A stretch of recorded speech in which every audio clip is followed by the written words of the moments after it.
Honorable Mulder, your question to the Premier, please. Thank you, Honourable Speaker, Honourable Premier. Given the continued deterioration of municipal service delivery in Gauteng, including recurring water shortages, sewer spillage, infrastructure collapse, rising crime and failing local government, could the Honourable Premier indicate what specific measurable interventions will the Gauteng Provincial Government implement within the next 12 months to stabilise municipalities, and what consequence management will be applied to municipalities and officials who fail to meet these targets? Thank you, Honourable Speaker. Thank you very much, Honorable Mulder. Honorable Premier.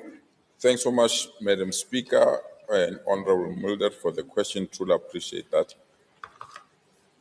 It's common knowledge that the national government has declared this year as the year to fix local government. And therefore, as the provincial government, in the short term, we are focused on supporting municipalities through technical assistance, policy alignment, and oversight mechanism to improve spatial planning and land use management system through the oversight and support related to municipal spatial development framework, central business district revitalization, municipal land use approvals, sustainable human settlement, and upgrading municipal hostels. The provincial government has further set out to address service delivery challenges through the integrated G13+2 service delivery operation across all municipalities. As earlier indicated, last week we met with all the executive mayors, including the Minister of COGTA and all the MECs, to then refine and reinstitute a support system that would ensure that all municipalities render services and improve the services that we have just identified. This will ensure that we have smart city approaches related to service delivery of all local government turnaround strategies, and also strengthen the work streams on an incremental basis. Every Tuesday, without exception, the MEC responsible for COGTA meet with municipalities to unlock and unblock all service delivery-related blockages to ensure that we give the necessary support so that municipalities can function. A discussion document has been developed premised on getting the basics right as a foundation for transitioning to smart cities. The Gauteng Department of Cooperative Governance is implementing the local government turnaround approach anchored around intergovernment relations workstream led by relevant executive mayors and members of the mayoral committees. 10 workstreams have already been established to tackle critical challenges and provide support towards turning around and improving performance, sustainability, and responsiveness of municipalities across the province. Below are some of the key measures and quick wins identified to improve performance in various work streams. In terms of governance, is the reduction of unauthorized, irregular, and fruitless and wasteful expenditure. In terms of finance, is to improve public finance sustainability.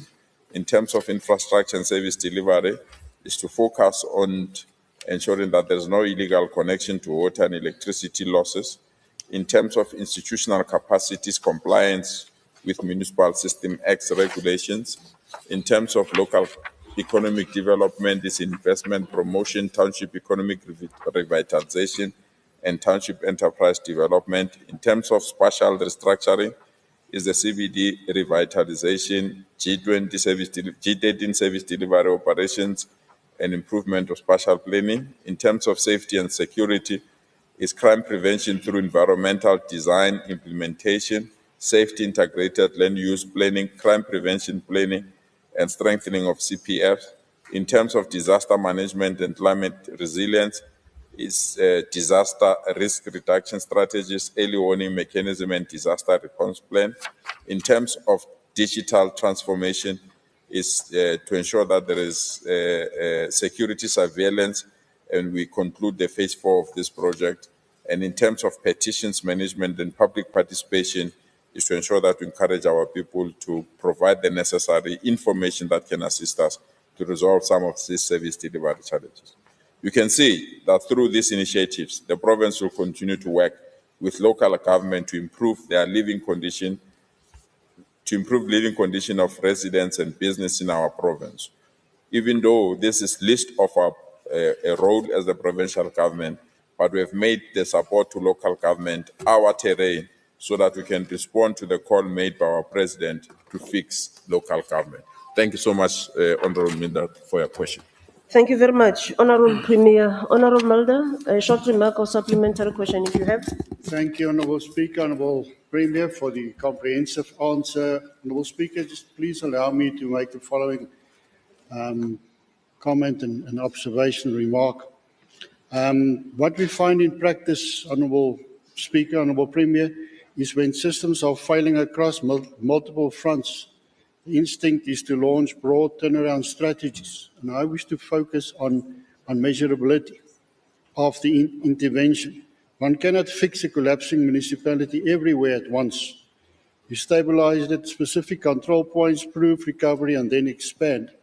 And at the heart of this is the principle of performance management, which is not defined, tracked, and enforced, will not improve. Thank you, Honourable Speaker. Thank you, Honorable Mulder.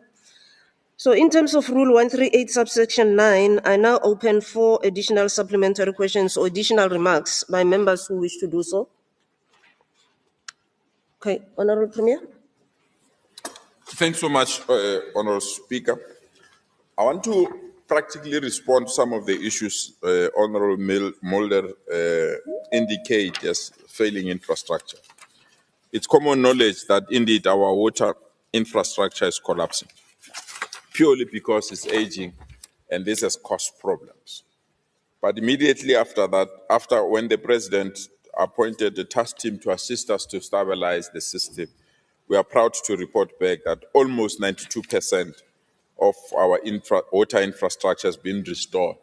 And areas that didn't have water earlier this year, they are now accessing water, with few areas, especially in the West End, Kokozi area and other areas that are going through difficulties of old infrastructure.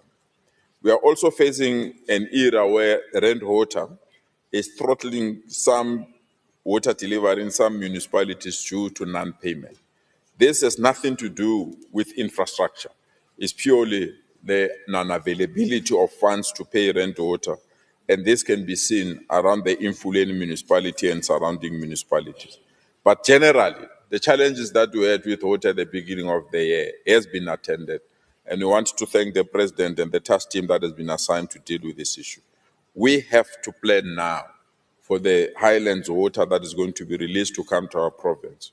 We've indicated before, and we want to reiterate that we don't have a problem of water, we have a problem of aging infrastructure.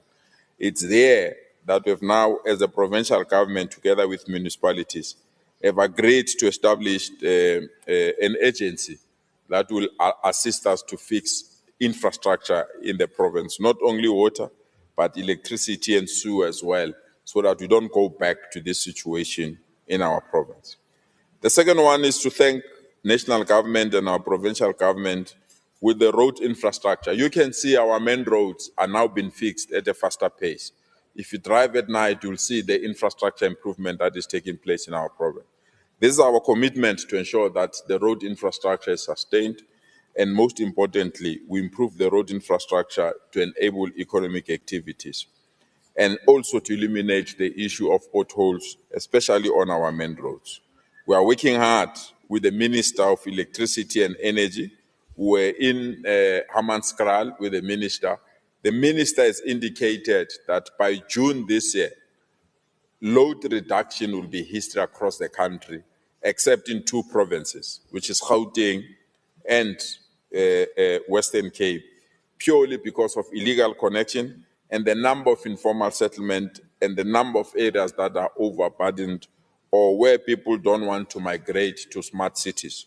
We'll be engaging in a roadshow with the minister to encourage people to migrate to the smart meter system, because that smart meter system will assist us to eliminate burdening the system and to ensure that we also participate in the elimination of load reduction. The last area is waste management. And that is why now we're encouraging municipalities to move towards waste to energy so that we can collect waste and utilize it for energy rather than leave it lying around. With these interventions, Member Mulder, we are quite convinced that the service delivery and the infrastructure challenges that we have highlighted will be thing of the history in our lifetime. Thank you so much, Doctor. Thank you very much, Honorable Premier.